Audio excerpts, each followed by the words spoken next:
लहसुन प्याज के बिना भी आप सब्जी को बहुत ही टेस्टी बना सकते हैं। और आज मैंने सोयाबीन की सब्जी को बनाया है बिना लहसुन और प्याज के। और बिना लहसुन प्याज के बनने के बाद भी ये इतना टेस्टी लग रहे थे कि पता ही नहीं चल रहा था कि लहसुन और प्याज इसमें डाला हुआ है कि नहीं। और इसका टेस्ट लहसुन प्याज वाले सब्जी से और भी ज़्यादा अच्छा लग रहा था। तो यहाँ पर आज मैंने सोयाबीन की सब्जी को बनाया है। तो चलिए बताती हूँ किस तरह से बिना लहसुन प्याज के आप इस सब्जी को बहुत ही टेस्टी बना सकते हैं। तो इसके लिए सोयाबीन को आपको भिगो देना है। आप इसे गर्म पानी में 10-15 मिनट के लिए भिगो दीजिए और 10-15 मिनट के बाद ही आप देखेंगे कि ये बहुत ही अच्छी तरह से फूल गए हैं।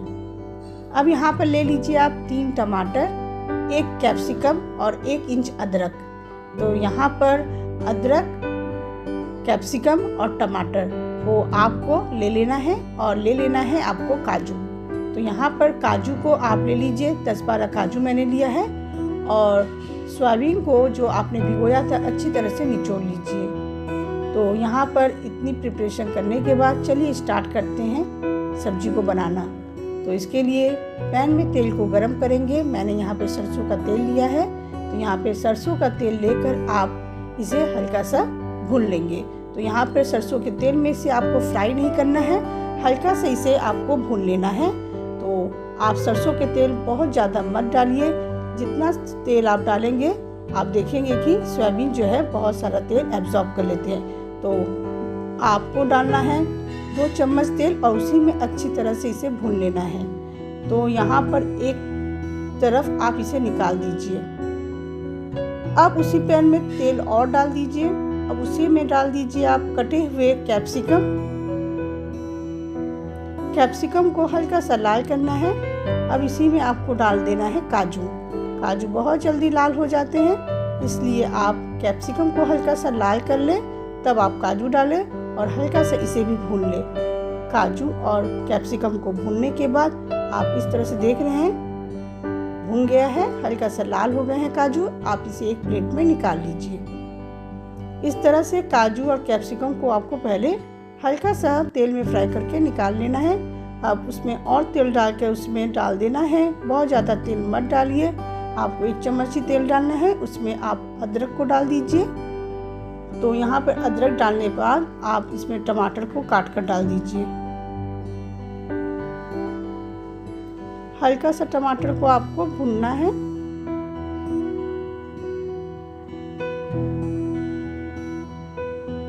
अब इसी में आप कॉर्न को डाल दीजिए। मैंने 1 चम्मच कॉर्न लिया है, उसे भी इसी में डाल दूंगी।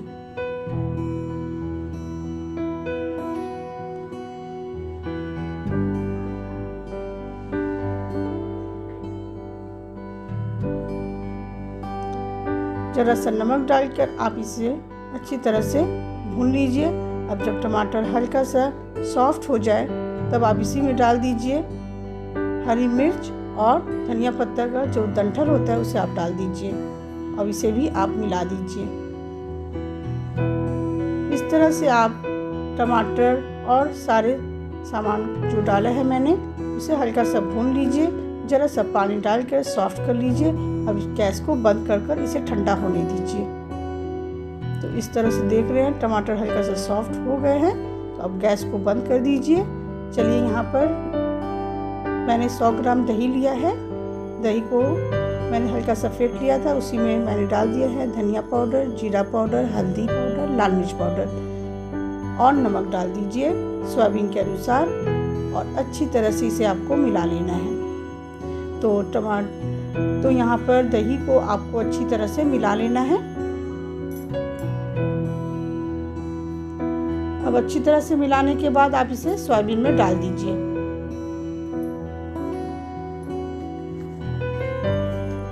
अब इसे 10-15 मिनट के लिए इससे मैरिनेट कर आप रख दीजिए।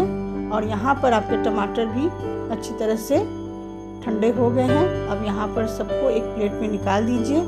तो यहाँ पर टमाटर, कैप्सिकम, काजू और जो धनिया पत्ता का डंठल मैंने डाला था सबको एक तरफ निकाल दीजिए।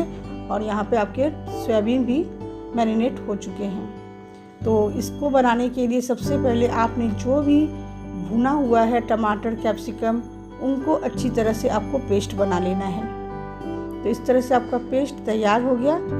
तो ये ग्रेवी जो तैयार हुए हैं इसे हम भूनेंगे। तो सबसे पहले जो मैरिनेट किया हुआ सोयाबीन है उसे हम लोग तेल में अच्छी तरह से फ्राई कर लेंगे। तो यहाँ पर जो मैंने मसाला दही में डाला है, धनिया पाउडर, जीरा पाउडर, हल्दी पाउडर, लाल मिर्च पाउडर, सबको सोयाबीन के साथ अच्छी तरह से भूनना है। और जब मसाले अच्छी तरह से तेल छोड़ देंगे तब तक आपको इसे भूनना है। आप देखेंगे धीरे धीरे मसाला जो है रंग बदल देंगे और तेल जो है अच्छी तरह से मसालों से बाहर निकल आएंगे। तो इस तरह से आपको भूनना है और जब भून जाएगा, तेल बाहर आ जाएंगे, तब आप इसी में जो पेस्ट आपने बनाया था ग्रेवी वाला उसे डाल दीजिए। तो इस तरह से आपका जो मसाला है अच्छी तरह से भुना होना चाहिए। अच्छी तरह से सोयाबीन के साथ मसालों को भूनना है। और यहाँ पर नमक मैंने पहले ही डाल चुका है, तो आपको बाहर में डालने की कोई ज़रूरत नहीं है। नमक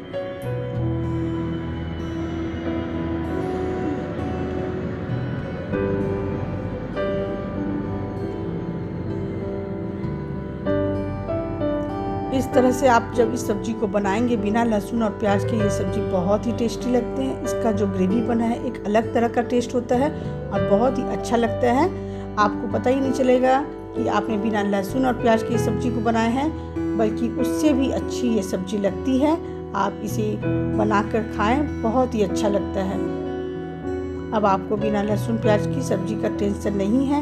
आप पूजा पाठ में भी इस तरह से बना सकते हैं। नवरात्रि के समय बहुत से लोग बनाते नहीं हैं लहसुन प्याज की सब्ज़ी, आप इस तरह से बना सकते हैं।